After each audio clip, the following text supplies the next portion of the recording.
Well, okay, that was A show. it was a thing that happened. Yep. Even coming from me being the biggest AEW mark of this podcast. So, first things first is. First things first, it should have cost me $13. But Yep. It should have cost $13. now, move on. We're reviewing All Out 2020. Yeah. We started off with the buy-in. Joey Janela versus Serpentico. For some reason. And Joey did a backdrop on the outside to Serpentico. I noted that Joey looks pissed after that match with Jericho. There was a rolling Death Valley driver to Serpentico. There's a fisherman buster from the top rope to Serpentico from Joey. Then there was the top rope elbow drop by Joey Janela. He gets the win. this match was bad. Yeah. that's gonna be a theme. I rated it a... So 5 is like my standard. You get in the ring, you do your shit, and you leave. I gave this a 5.5 out of 10. 3.5. 3.5 because I haven't really watched Serpentico. The only time I saw him, it wasn't even him. It was fucking Sammy Guevara because I don't watch Dark as much as you do. Serpentico is fine. There was just nothing there. This match shouldn't have happened. Well, one, I didn't even know it was on there until I'm like, oh shit, I guess they're in the ring. We gotta watch this. So then we get to the second match on the buy-in. Dark Order versus Private Party, and this is Silver and Reynolds. So there's Let's get some chilies, boys. there's a double drop kick by Private Party. Silver powerbombs Cassidy onto Reynolds' knees. That was actually a good spot. That was one of the better. There's a few, like this match itself, there's a few like chains like that were really good. The Dark Order reversed the silly string. That, like I said, that was also pretty good. There was the Dark Order did a stunner pin combo. And then there was the gin and juice to John Silver. Always got to eat that pin, Silver. Always got to eat that. Private Party wins. Right. I give this a 6.5. Give it a 5.5. It wasn't Private Party's best match, and Silver and Reynolds are getting better. But I'm one of the only ones that like really likes that they're using the BTE stuff. But, anyways, now we move on to the main card. Oh no, we do not. I refuse to accept this is how this show starts. We start off with the tooth and nail match. It wasn't a match. Big Swole versus Britt Baker. $13 not to watch this match ever again. Oh yeah, no, this match was terrible. So they obviously start off by Big Swole going into Britt's dentist office, and Rebel is the receptionist and says, "Hey, do you have an appointment?" And Big Swole goes, "No, You knew I was fucking coming. I'm Big Swole. Let me in." So then I wrote that Baker hits Swole with a picture. Okay, wait, let's rephrase this. First, for some goddamn reason, when it first starts, you see them, they're doing that, and then they show her, she's in her dentist gear in her little office. And then they do some like horror gimmick fade shot because Swole's walking around looking for her, and then they cut to a dark room of Britt taking her fucking nose And then there was that part where she like opens the cabinet and there's like those teeth toys. Yeah, it's right after that. Like, what the fuck? I don't know what they were going for with this. But I wrote that Baker hits Swole with a picture, and then I wrote, "What the fuck is this?" My biggest upset about this entire match is that I thought they were doing this because Britt couldn't work a match, but then she's moving on pretty goddamn good. So Baker hits a DDT onto the cart thing that was outside. The Rolls Royce. Swole threw Rebel into a dumpster. Baker got a drill stuck in her office, or dentist chair. And wouldn't let go for some reason. Yep. So Baker grabbed a syringe that had Novocaine in it, and Swole reversed it, and it went into Baker's leg. And the laughing gas. Big Swole decided to attack Baker with laughing gas and Big Swole wins. Oh, we all win when this match ends. I gave it a 2. $13 never watch this match again. This is the worst match that I've rated. I'm gonna say this is the worst match I've seen on AEW pay-per-view. Hands down, the worst cinematic match I've ever seen. The only one that could compete for worst would be the Swamp Fight. I'd still give that more than a fucking this. The only saving grace to this is it was like 4 minutes long. What did you rate it? I don't have a rating for this shit. So 0. I was like I said, there was no excuse for not having a regular match. I don't know whoever's idea this was. You suck. You Go away, please. go back to WWE. I don't know, but or just leave. This is Matt Hardy after he gets that concussion probably came up with this idea. Oh my god! And that's a horrible joke, but like that's how bad of an idea this was. Then we go to Jurassic Express versus the Young Bucks. You like this match? It was fine. It did what it was supposed to do. So I put that Matt and Jungle Boy are having some nice exchanges at the beginning. There is the running shooting star by Jungle Boy to Matt.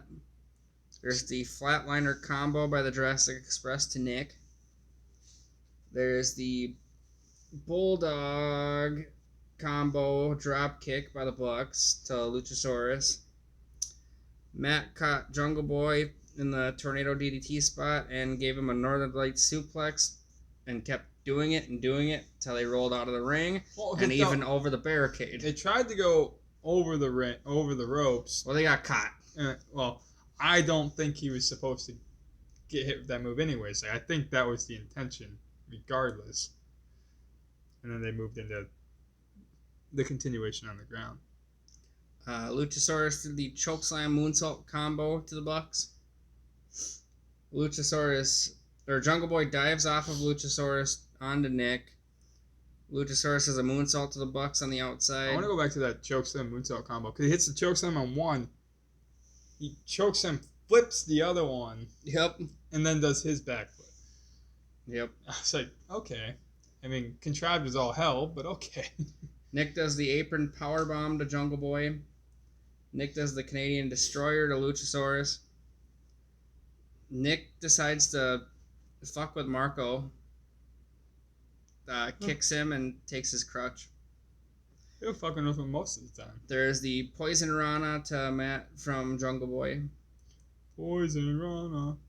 Mm-hmm. Probably one of the most dangerous. Well, yeah, we'll get to that too. There's the Extinct level to Matt. Extinction level. Or Extinction level, sorry. Matt missed a top rope super kick that Jungle Boy sold.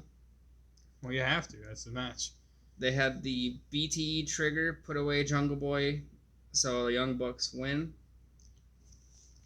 It was solid. It's not any. It's slightly better than probably a match they could have put on Dynamite, but it's not like straight up like pay-per-view worthy. But then it wasn't pay-per-view worthy, no. But I mean, it's fitting for them wanting to be this extremely emphasis on tag teams, and this is that going along with the other one.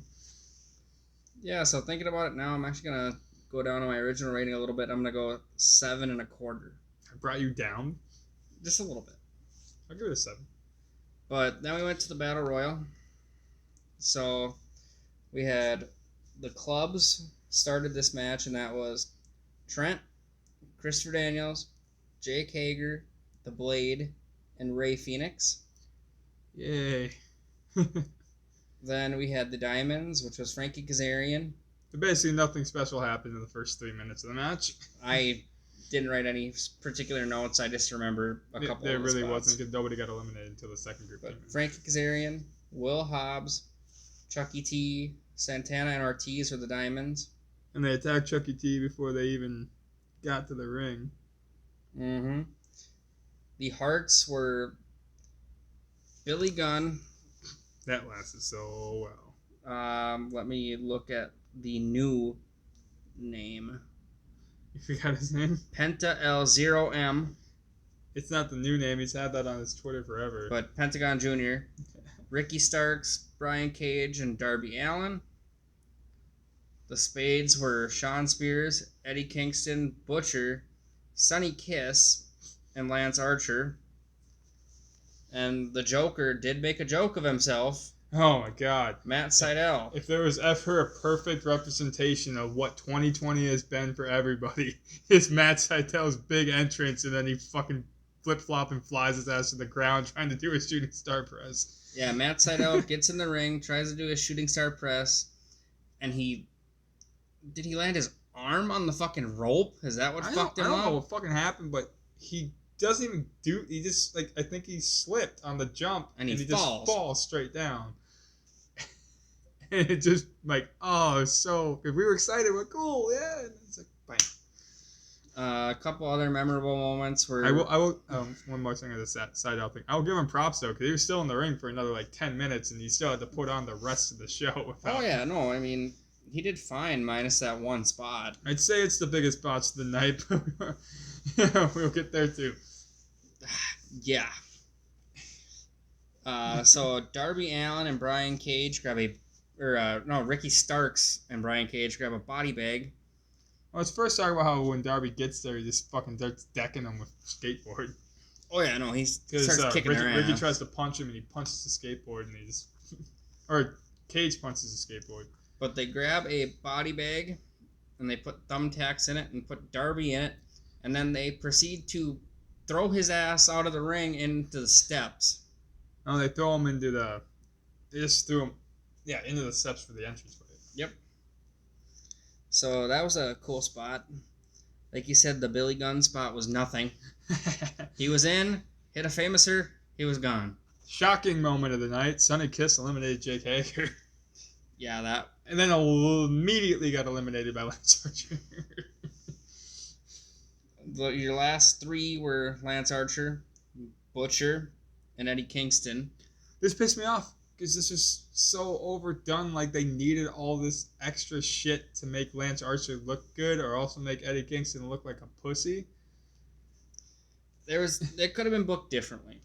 Because I find with the with the Butcher and Blade and them coming back and trying to help him win, and getting their shit kicked in, and Archer winning. But the whole snake in the bag thing and Eddie being like scared of snakes.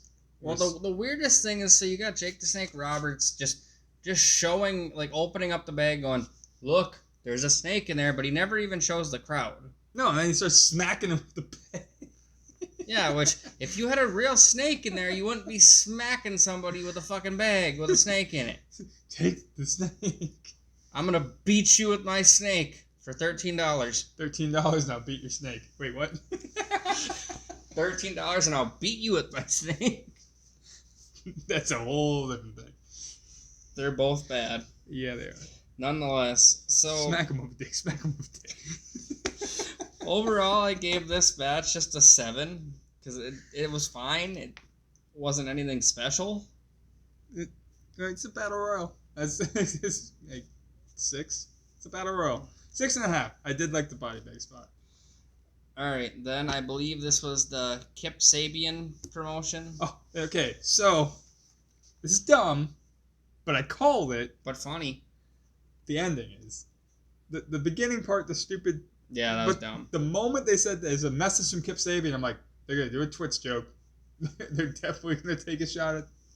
And if no one knows, WWE recently banned its superstars from using... They gave them a 30-day notice... to say, quit using other forms of media to make money, like Cameo, Twitch YouTube, etc. So the only one that I am almost 100% relatively certain is safe, and it's because it does have a WWE product relations, is up, down. Well, if they took up, down away from Xavier, I feel like he would quit. I still think he'd quit. Because at this point in time, he's probably made almost as much money doing that as he has fucking WWE. I mean, it's a 2.2 million subscribers and rising. Exactly. So he's got more subscribers than Raw gets viewers. But then Raw and then WWE's. I honestly think like if WWE said "fuck you," you're not doing up, down, down anymore, he'd be like, "Well, fuck you, I'm out." I think it's just stupid because the whole concept is dumb. Like, oh, they're doing all this extra shit and helping themselves out. Ah, yeah, fuck you. You can't do that. We own you. Exactly. We're independent. You're independent contractors, but we own you. Exactly. So Kip Sabian essentially says, "Me and Penelope Ford are gonna get married. That's dumb. I'm gonna pick my best man on Dynamite." That's only interesting because they reference it as being somebody who's not on the show. True. And it's not Jimmy Havoc coming back. They got rid of him. And then But the Twitch promotion. The whole thing I called was that, oh yeah, one more thing. And they put up the Twitch sign and it was like, and snaps his finger or points or something. Fully approved by All Elite Wrestling. That was funny. I like that part. All right, this message was approved by All Elite Wrestling. That part was funny.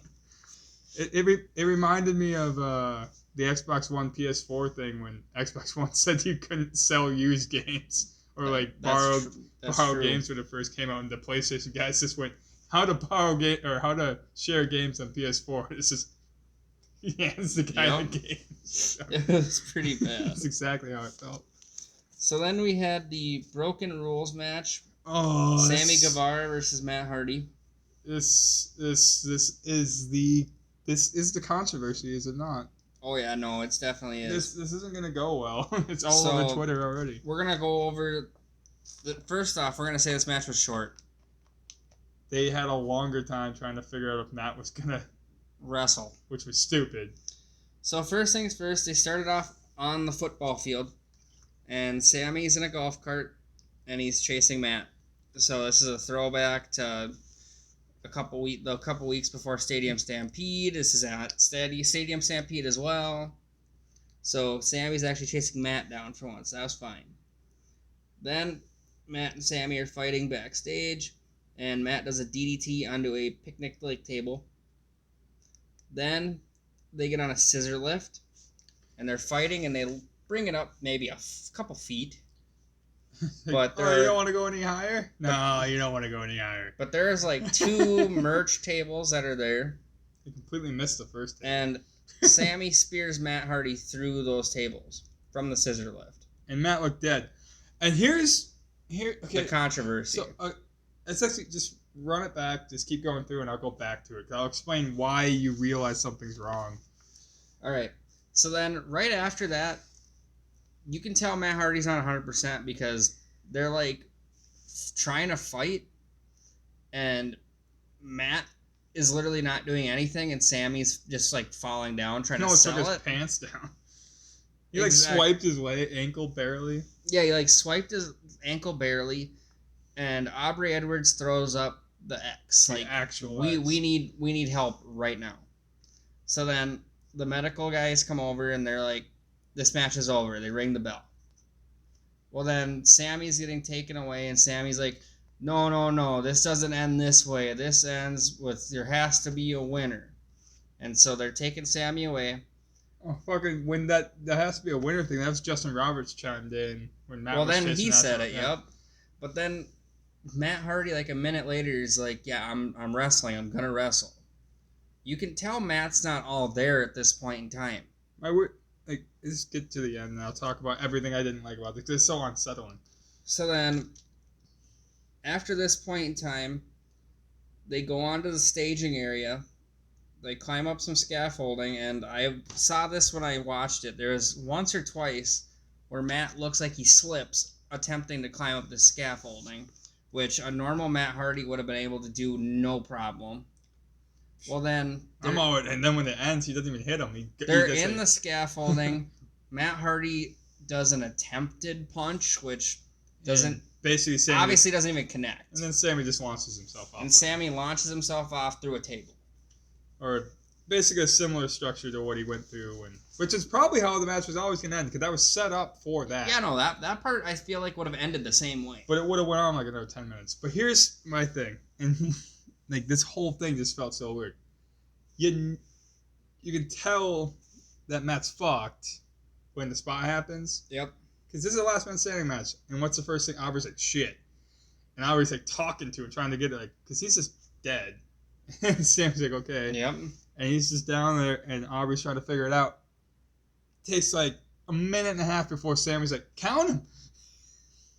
Yeah, that's the first thing. So like that happens. If they would have counted, there would have been literally probably a 25 to 30 count. Then Matt gets up, and then okay, they're stumbling around, blah blah blah blah, and then the X thing happens, all that. And here's where you probably like go to gorilla position. You probably see Tony Khan's like, what the fuck do we do? They don't show it, but like, what do we do? Because it's like trying to get people away, and they got nowhere to cut to because nobody's set up for anything, so they just got to keep following. Yeah, so they follow Sammy for a minute. This clusterfuck of a thing, and then all of a sudden it just goes, I guess Matt's back. There has to be a winner. And they just cut to the end. Yeah. It was weird because like everybody knew Matt was fucked up, but even in Matt's fucked up state, he's still like doing his, I'm gonna delete you. Yeah, that was so weird. Like, I don't know. Because there was like a few moments in time where he came out like he wasn't so lapsed. Like he still kind of knew what was going on. Where he's like yelling his fucking broken He's yelling shit. his broken gimmick, yeah. Like maybe he was just broken and he just transferred back into that. I don't know. But then when you really get into it, like yeah, that was fucked up. So like, honestly, I had to give it a terrible rating. I gave it a 4. Oh my! I'm gonna agree with you on that because I wanted like it was supposed to be this. It was gonna be the thing, but I thought going into this match that these guys were trying to kill each other. And I really think these guys are trying to kill each other. Because you can go back to their initial couple matches before Sammy got suspended. Yep. Sammy took Twist of Fates like nobody does, and it looks like it hurts like a bitch. They have the chair spot where Matt gets fucked up, and that was 13 stitches. Yep. And then they have the tables match where fucking Sammy gets fucked up, and neither one of those things was supposed to happen. Exactly. And now they got this spot. Yeah. So we watched the video from, I can't remember which one of them did it, but the curses thing, like weird curses. Yep. Keep Matt and Sammy away from each other. That's what I'm going to go with. Exactly. And then, apparently one of them wants to die. Yeah, and it doesn't help that fucking Matt's a parent of 3 kids and his wife's pissed as fuck. Oh, that was fun. Don't be dumb, Matt. The fuck, Matt? What the fuck? What the fuck, Matt? And these are actual text messages that he's quoting that Rebby Hardy sent Matt Hardy while the match was happening. What the goddamn fuck, Matt? So, yeah. That one was just awkward. I mean, like, there's the show must go on or whatever, but the show was going to go on. The fact that it went on.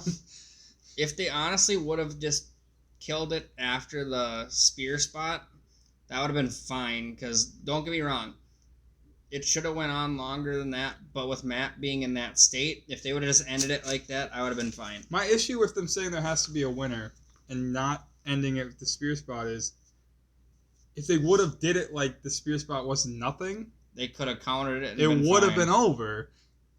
Like the moment you realize something's off, they should have just counted it and then checked him. Exactly. They should have just been called, and then worst thing that could have happened, you could have had a rematch. And Sammy could have got a pay-per-view. Instead, now he looks like an idiot who lost to a guy who almost died. Yeah, that... In a match that could have been a lot better. It could have been great, but... Well, it started off good. Like, that spot, if they do it right and what happens doesn't happen. Honestly, I think the thing they could have did to make it a little bit better is if they would have moved the scissor lift a little bit more. Moved any of it. They could have moved any of it because they missed the first table completely. Yep. Like, if you just hit this... We see this every time with ladder match spots at All Out last year. They were doing crazy shit and they're missing the tables. I'm like, you can't keep missing these tables. This is exactly what happens when you miss your spot. Exactly. Like, if they would have moved that scissor lift... Especially when they're fucking with concrete. And they would have moved that scissor lift like 3-4 feet forward. They would have been able to do that spot and it would have landed perfect. Like, the only thing I'm not gonna say happy, but it makes me feel a little better is that Matt fucking got up because it looked like he fucking died. Yeah, Matt looked like he was done. He didn't move for like 2 minutes. Exactly, and then that's when Sammy's like, "Aren't you gonna count this shit?" Yeah. So word of advice: keep Matt and Sammy away from each other because every time I see it now, I'm gonna be like, this I don't trust this. Probably isn't a good idea. All right, then we have the AEW Women's Title match: Hikaru Shida let me go versus back Thunder real quick. Rosa. Before we do that, I'm gonna say one more thing about the Matt match.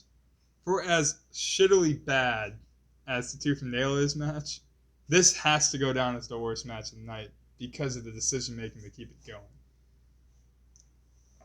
I'll agree with that, but at the same point in time, it's like someone had to have greenlit that tooth and nail match as good. Yeah, that all makes sense. That sounds like people will like that. We're gonna put it on a buy-in. Nobody will care. Oh, we're gonna open the show with it. You got your two women's matches, Marks. Yeah. Hey, why don't they push the women's division? Exhibit A. Exactly.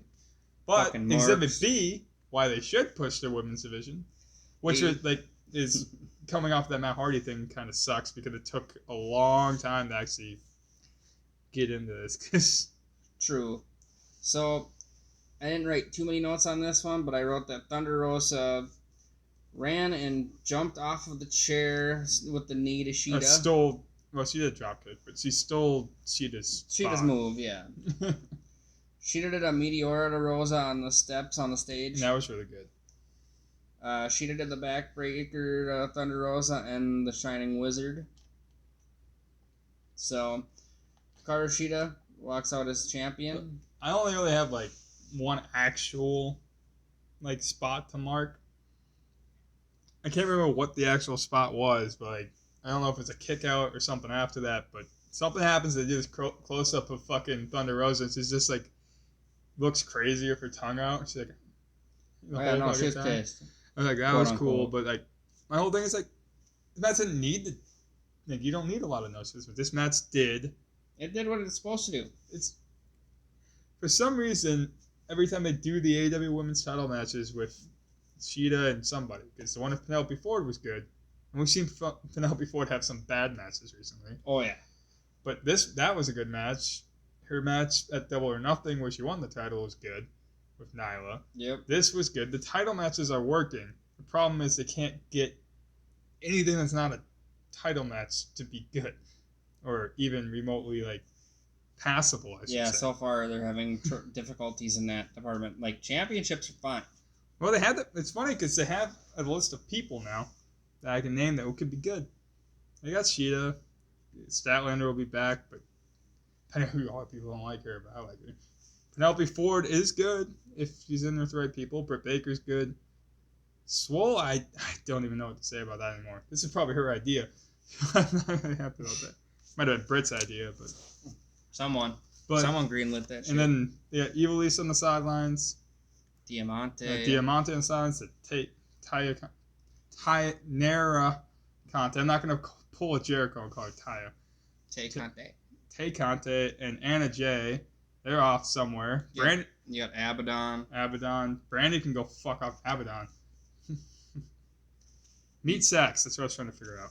You got, I don't know if she's going to come back anytime soon, but you got the potential of Awesome Kong, like you were saying. That was just because they said, give me something, because this show needs something.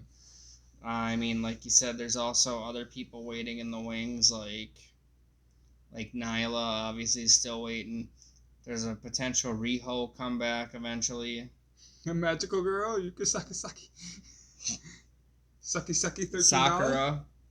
No, don't bring her back. $13 to not bring her back. Didn't you like the character? No. Freddie Mercury. $13. Oh my god, yes. We will suck you. $13. There's just so many potential people in AEW that can be good with the women's division. I don't know if it's just booking issues or... See, everybody wants to give the women a chance. You got time, about a 2-hour show, blah, blah, blah.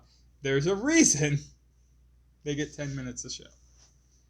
And this one went actually long. Yeah, no, the title match was good. And I give it a 7 because I like Thunder Rosa. They should bring her around more, but she does have her alliance with NWA, and they can't just... And honestly, if the NWA folds, Thunder Rosa would be a good pickup for them. And the one thing I did like about this match is the promotional build to this match, professional, great. Yeah, The no, way for they built sure. this match was good. Billy Corgan, even in the intro package, was. That's what I'm getting at. Like the intro package, the way they set it up, like Billy Corgan was just like, why wouldn't I let my women's champion fight their women's champion? They're fighting champions. That's what they should be doing. they did make me get. They made me laugh once because it's a joke. We were just talking about how the AEW division is not that great for the women's. It's like, well, if Thunder Rosa wins and becomes a dual unified champion, she'll be the greatest women's wrestler in the industry or some shit like that. I was like, yeah, no. I mean, yeah, because unfortunately, I'm gonna say this: WWE has the women's division as a plus on for them because I mean they've got the talent in their division. They may not know how to use them, but they have them. They got the talent. They got the training. They can make a bad match look good. Yeah, because I mean, if AEW has a good match planned, and the talent can't do it, you take a good match, make it bad. But if WWE writes a bad match, they can at least make it good. They can make it decent because they make what they did. They will hit what they chose to do. What they set for the match, they'll hit it. You can book in your head the best spots, best match, blah, blah, blah. Yep. But if you can't hit the spots, it's not going to be good. Well, exactly. Plus, for the WWE roster, even like the worst members of the WWE roster are at least comparable to the average AEW roster women. And you know it, and I've said it probably many times on all these podcasts. I love this company. I've never missed an episode. You watch Dark. I haven't. I have them all. I just haven't watched them. Yeah, I watched Dark, and you know, there's potential, but it's just like Dark ever since COVID's just been fucked because there's like not really much going on. It's just a bunch of people that aren't signed. We should also appreciate the fact that they're paying these people that wouldn't be working. I do appreciate that. That wouldn't be working otherwise. Don't get me wrong. It's just when you have one person that you see like Scorpio Sky versus a Sean Dean. Come on. Well, like, let's see some of these guys. Lee Johnson got himself on the MJF campaign. Yep. Will Hobbs got himself in the Casino Battle Royale. I'm going to say this. Will Hobbs actually was impressive in the Battle Royale because we thought he was going to be a throwaway. He was impressive in spots, and he was not in others.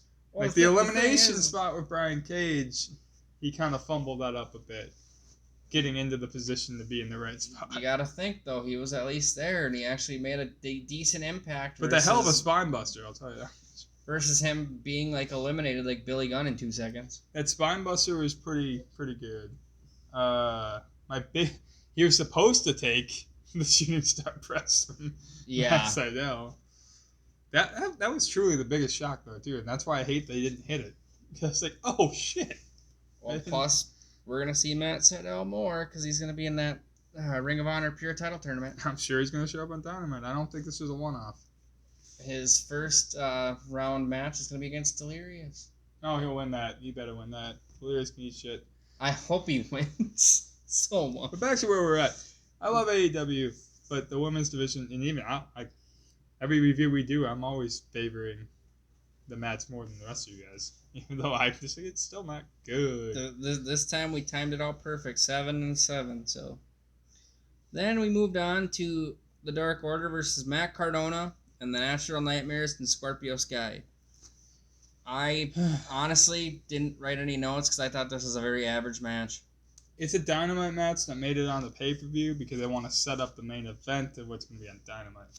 Exactly. So, which is going to be Dustin and Brody for the TNT title. So the Natural Nightmares and Matt Cardona and Scorpio Sky win. Dustin picks up the victory by rolling up Lee. The most dangerous move in wrestling.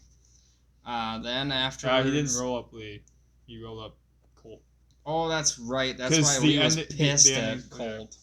That's the only spot I was going to talk about because I do actually like the Dark Order now. Between the Chili's money and the lawnmowers and shit on BT and Silver just getting his shit kicked even though he just wants the $13 all over Brody Lee's cock. Yeah, so I gave this match a 6. It was fine. The match is fine, 6, but the subtleties at the end because they make comment that Brody treats certain people certain ways.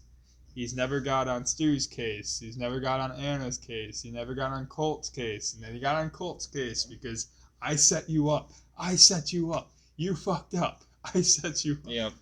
And then Evil Uno's a little sad, like walking out of the ring. Like, I know. Yeah, just like you said. I mean, literally, this was a match that was built for a Dynamite.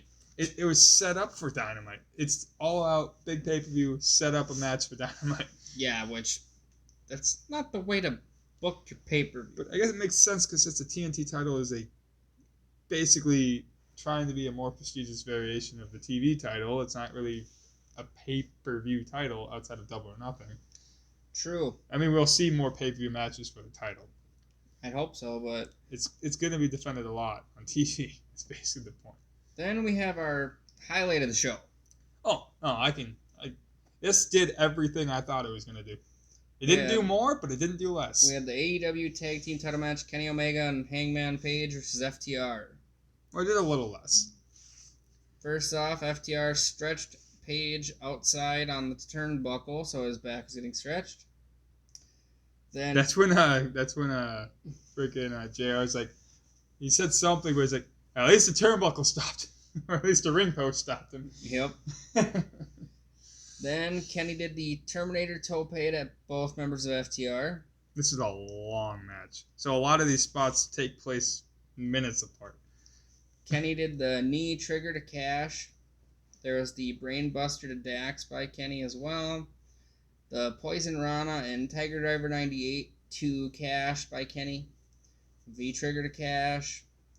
The inverted figure 4 by Dax to Kenny. Let's see. So they did their bulldog. Oh, and he was also using the ropes when he could. I just liked how fluid all the at least especially FTR. I guess that's the whole point there. Kenny did a Snapdragon to both members of FTR, one after the other, and then he tried a third one, and it got interrupted. And somebody got their ass kicked right in the Hangman when he's trying to get the tag. They did a lot of this keeping Kenny in the ring bit. So, Page was going to go for his moonsault on the outside. This is good, because I called it, and I was like, don't do it, and he didn't. Instead, he did a senton. Because that was after his normal do this, the little flip into the ring clothesline and over the top dive that he does. So he did it on the outside. FTR did a double diving headbutt to Kenny. FTR did a bulldog to Kenny on the outside. There was the last call fall-away slam moonsault combo from Page to Cash. Kenny hits Page on accident with a V-trigger. FTR does the pile driver to Page. I want to talk about that V-trigger because it started with trying to do the last call, like I said. But instead of doing it where he gets out of the way and Kenny takes the clothesline or the buckshot, like that's happened many times, he ducks under, still holding him, and throws him the Hangman, and Hangman grabs him, and then they do the V-trigger spot instead. Which is another reason why this match did everything I wanted to, because they didn't do the same things to make it happen the way it did. Yep. But then FTR do the pile driver to Page twice. And they fucked up Kenny's knee so bad they kept him out that he could barely move and all that shit. So FTR wins. Afterwards, Kenny gets pissed at Page. You gotta start with the beers. Because they leave beer, like, thanks, bud, as Hangman's down. True, FTR leaves beer for Page. And then they leave. Kenny pretty much says, fuck you. Walks to the back, and the Bucks are trying to calm him down. He's like, no, let's go, guys, let's go. Look at all I did for him. Well, the first thing he says when he sees the Bucks is, after everything I did, I'm done, let's go. That's exactly what he said. Kenny gets into an SUV. The Bucks do not. And I'm telling you, he said something about bringing back the cleaner while they were walking. And Kenny leaves. He's coming. He's going to do it. He says when he gets in the vehicle, I'm pretty sure he said something along the lines of, if you get in with me, there's no going back. He did say that. So I think I got my Kenny heel turn. It just wasn't the way I wanted it. So FTR wins. But I want to talk about that. It's heartbreaking moment because everything Page got his friends taken away from him by FTR.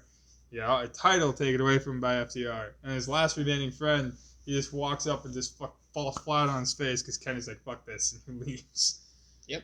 He just left. And that's the him there. last we saw Hangman. We don't see him again after that. Nope. So he's a sad, Just anxious millennial cowboy. who wore tights.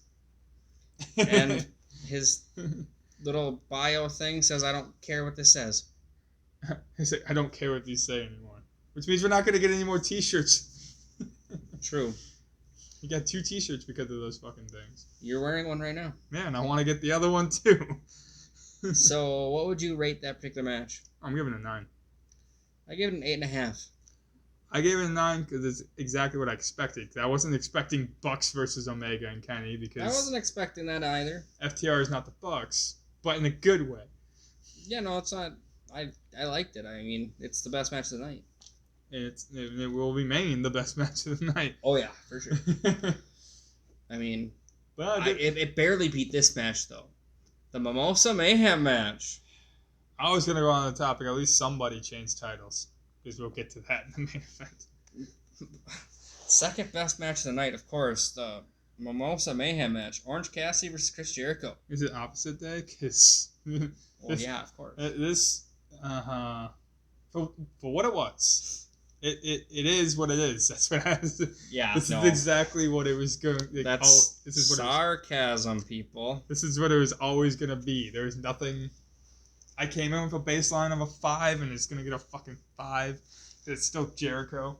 I do have to say this. The code breaker to Orange Cassidy right away was actually pretty good. I think, I can't remember which one said it, but they said, oh, they were both ready for the start of the match. I'm like, no, I don't think Orange Cassidy thought he was going to take some knees to the face when he faked him out with the little hands in the pocket part. Well, no, but then, as you saw, though, he attempted the Superman punch at the same time. But that's what I'm saying. It's like, he said if they were both ready, Orange should have known that Jericho was going to fucking try to hit him with the fucking shit. So then, Jericho ends up hitting Cassidy with a tray, and it shattered. That's after he threw the cardboard table at him. Who cares what the fuck cardboard table? You do. It's stupid. No, but the tray shattering, like, I know it doesn't hurt them because it's plastic, but like, I just didn't expect it to shatter. I didn't expect it to shatter either. That's why I put it down. So then Jericho went to the other side of the mimosa pools and powerbound Cassidy into an actual table, Well, first, not a cardboard table. just like the lightest fucking powerbomb ever. Yes, it was. It was very light. And then picks him up and tries to powerbomb into the vat, and somehow he turns and powerbombs him onto the table. Yep. Like, I don't know where the turn came from, but So then Cassidy hit Jericho with a bucket. they tried to make it very clear that was a steel bucket. Cassidy Bullshit. Cassidy hits a Falcon Arrow to Jericho. Cassidy filled a container with mimosa and threw it into Jericho's face. As one would do when And- you're surrounded by 500 gallons of mimosa. And they tried to sell it as Jericho's eyes are burning from the alcohol. I mean, it does hurt. I've had it happen. Not mimosa, but I've gotten alcohol in my eyes before. It does hurt. $13, I'll do anything. Then there was the Superman punch to Jericho from Cassidy. Yeah, he hit like 6 of those. Jericho does a code breaker to Orange Cassidy from the top rope. Orange Cassidy hits 2 Superman punches, and Jericho's on the second rope, and he falls into the mimosa. And it's over. And I think the moment we got out of this is, yeah, cool. Orange Cassidy wins the feud, right? 5.5. I gave it a 5. I came in at 5. I'm giving it a 5. But, no, like, we came into this, and like, okay, cool. And Cassidy won the feud. I'm like, cool. I think he gained this did nothing to help him, though. No, like, The Fyter Fest match and the rematch and the debate and all that did everything to help him, but I don't think this makes it any better or worse. no, like, if they would have made or booked the match to be like match 2, it would have been better for Cassidy. Because Cassidy pinning Jericho in the second match is more impactful than, hey, I threw you into some alcohol, yeah. Like, if they would have made the Mimosa Mayhem match like a situation where it's like, hey, here's the deal. It's pinfall or submission, and the winner gets to throw the loser into the Mimosa, that'd be a little bit different. My issue with it was they made it pinfall submission or Exactly. Like if they would have made it, hey, you lose, you're getting thrown in the drink. Different story. I mean, the way the story was written, they did it right because Jericho gains nothing by winning this, and the idea And he was also loses nothing really. the idea. Inner Circle lost everything. As a collective, yes. Sammy lost a match and almost killed Matt Hardy. Jake Hager got eliminated by Sonny Kiss, and Santana and Ortiz looked got like eliminated idiots. by Lance Archer and Trent. Yep. But they looked like fucking idiots. And then, Ortiz looked like an idiot. Santana was fine. And then Jericho just looked like a fucking idiot. Santana looked fine. Ortiz looked like a fucking idiot because fucking Trent eliminates Santana, and then Ortiz just sits there like, see, I didn't get eliminated, I was smart. And then he meets Archer. And he turns around, oh yeah, you're gone. So they're gonna do another Inner Circle pep rally? Hey guys. They might need to. If I was Sammy Callahan at this point, or Sammy Guevara at this point in time, I'd be kind of pissed because the Inner Circle didn't help him at all in his feud with Matt Hardy. I mean, they seem to be doing a great job trying to murder each other as is. I don't think they needed to do anything else. Well, if I was Guevara, I'd be Let's pissed. just say if Rabby,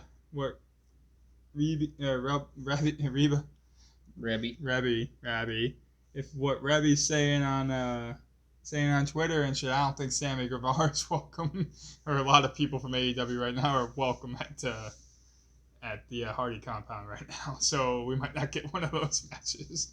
I'm gonna say that we possibly could because who pays the bills? Matt.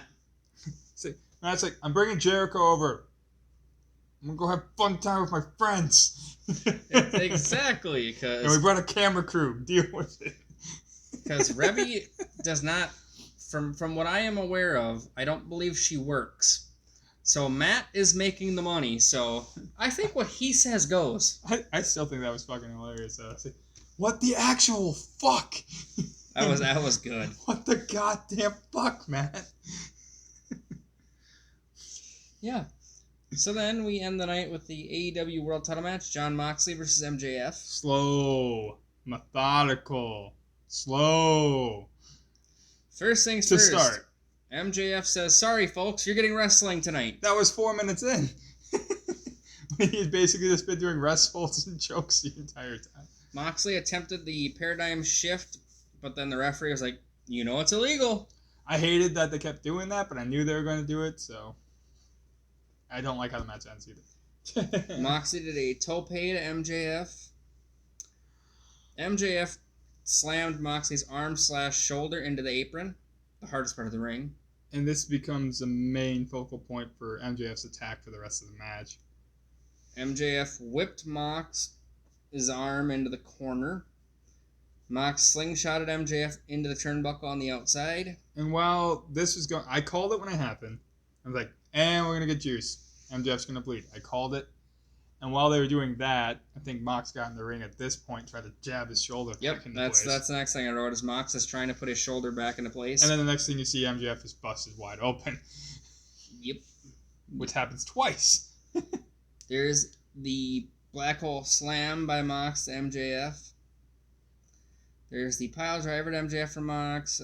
German and a clothesline from Mox. The GOT style pile driver. Yeah. Because there's another pile driver that happens in this match. MJF spits at Mox. MJF does the armbar, the Fujiwara armbar to Mox. MJF does the heat seeker to Mox. Heat seeker pile driver. Mox does a modified version of the Sheamus's white noise to MJF. MJF gets the ball shot in on Mox. MJF does the crossroads to Mox. Doesn't capitalize on that pin at all. Like a dumbass. Wardlow throws the diamond ring to MJF and then distracts the referee. Well, then Mox decides, fuck it. Hits the paradigm shift and gets the victory. Defends the title. I think it's like every single time he does it, it's just like, like, it's just geek, and he's like, yeah, I did it. Yeah. I mean, ref asks him, he's like, you did it? Like, nah. Exactly. So, what would you rate that particular match? I'd give it a 7.5. I also gave it a 7.5. It wasn't the best, but I mean, it did exactly It did what it was supposed what to do. What did you expect? Because, like, this match, the women's match, like, all the title matches did exactly what I thought they were going to do. Mm-hmm. And I come out looking like that's what I thought was going to happen. So those matches didn't disappoint me at all.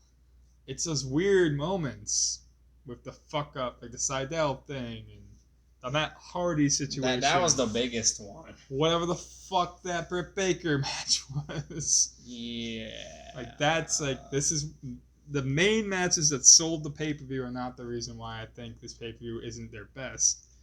No, it's just like the extra shit. I can run up and down the Revolution card and say nothing is that bad.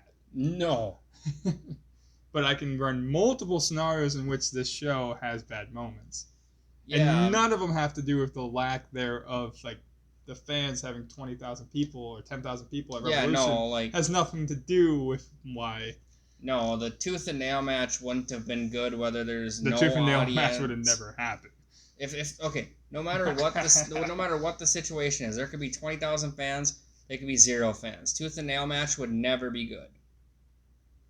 And the Sammy Guevara Matt Hardy spot, no matter if there was 20,000 fans or absolutely 0 fans. All you would have got was massive choruses of boos if they had 20,000 fans there. Yeah, pretty much. They would have booed when it happened because they don't know what's happening. They would have booed that it continued because everybody there would have fucking realized what had happened at that point. Yep. Exactly.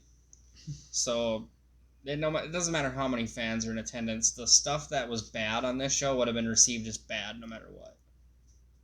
But outside of the tooth and nail match itself, the particular bad stuff that happened were all just shit happens in wrestling. Yeah. Like, the Matt Hardy spot could have not happened. They could have hit that spot the way it was intended and kept going like everything was fine. But they didn't, and it caused that whole 10-minute period to be like a what the fuck is going on. Well, plus that Matt Hardy spot could have happened no matter who it was in the ring, or who it was in that spot with Guevara. It could have been a situation where it would have been, let's say, Hangman and Guevara. It could have been the same fucking result. I just think about it is like, if we know kind of where the match ended because they went right to it because those two are just bad luck. They never should have done it, but like that table spot maybe it's like, what the fuck else did they have planned before they got to the ending spot, which they already did because they skipped right to it. That would have been nice to see, but you know, because that match was off to a hot start. It was. That match could have been the second best match of the night. And then it came into a screeching car crash of a halt. Cue Mick Foley's music. No. $13. God. and then everything else is just like, yeah, those matches happened. The Young Bucks match happened. The Dark Order thing happened.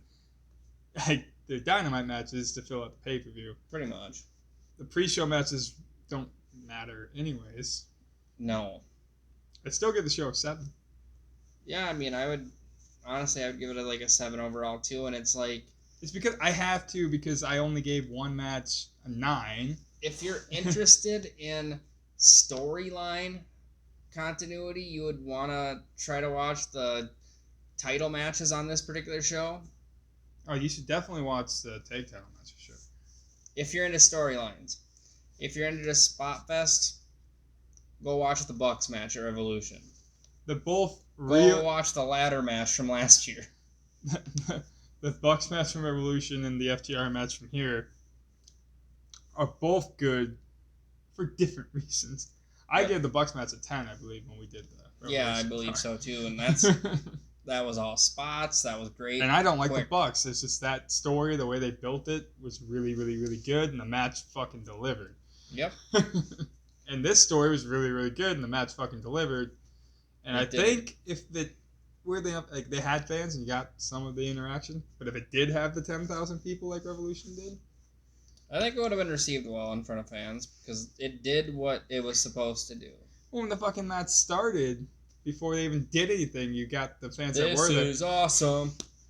The only time they were louder than that, because the fans didn't make that much noise. No. But between those moments during that match and Jericho's Judas, the fans were like, eh. Yeah, no, you didn't really notice they were there, minus them singing Judas and then the "This Is Awesome" before the take title match. It's fucking it. You can't win them all, and it wasn't bad.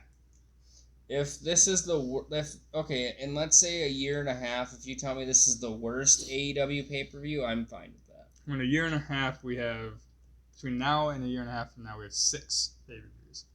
If all 6 of those shows are better than this one, we're fine. Exactly. If they start going down in quality, then I'll be concerned. But right now, even if a couple of those are just as good as this one, probably fine. I'll say we're fine for now. Let's see how we are, coming up after All Out next year. And the only match I can say for Full Gear that is pretty much the only 2 matches for Full Gear I can say they're pretty much set in stone. I'm going to say it right now is that FTR Young Bucks tag team title match will probably happen at Full Gear. Okay, I was thinking you were going to say Kenny and That's Hangman. the other one. Kenny and Hangman, I'm 100% certain is happening at Full Gear. I'm mostly certain the Young Bucks match with FTR will happen at Full Gear. So then, do you think that Mox and Archer is going to be on Dynamite? Probably. They got 2 months. 2 months before the pay-per-view. How long? It's 8 weeks. It's like 8 weeks between now and Full Gear. Yeah, but can Archer literally just hold that shot until then, or does he have to say, "Hey, I want to use it now"? Well, my question is, I don't know when they didn't. Because they never specified. Because they've only had one of these, and the last time it happened, Hangman went for the title at All Out. Yeah. And the same thing happened with the women's title thing. They just had it on Dynamite, so the rules don't really matter. So there's a chance. Okay, there's like a 50-50 chance we're getting Mox and Archer for the title at All Out. Or not Full Gear, unless somehow they decide to either use the title match before then, or Mox somehow loses the belt. I think it has to be Mox and Archer, because Cody can't go for the title; he'll be back, but he can't go for the title. Kenny and Hangman have their own thing that's going to be happening. Yeah, that's above the title and right Pac's now. still out of the country. Yeah, we thought he was going to make a Brian surprise Cage appearance. already had an on Dynamite show. So I don't know if you want to push that to a main event pay-per-view match. I just don't know if I can sell Lance Archer and Mox being a main event match. If they make it a stipulation like they did the Texas Death Match in Japan, sure. And if they do it, which I think is why they kept the title on, because I think Lance Archer's the next champion. He'll win that title match whenever it happens. I can't see Archer being a world champ. I don't see it either, but they already buried him against Cody, and you know damn well if they give him this title shot and he loses this one too. See, if he would have been TNT champion, I could buy that. I could buy him being a mid-card champ. I actually wanted MJF to be the champ. Like right now, I wanted to be like, holy shit, they gave MJF the title. Like, oh, that would have been cool. I would have been totally fine. Either result would have been fine on me. But yeah, it's up in there. They got 8 weeks to build that show. And we will be talking about that once we get there. Yeah, and it'll be right up before Eddie Day. Yep, it will be. Right up before the Eddie special. And if you sit through the whole Eddie special, we praise you. Congratulations. We'll give you $13. $13 sit through the Eddie special. Not going to tell you how long it is. And hey, in the end, you'll get $36 or $39. FTRR. Get it? Peace.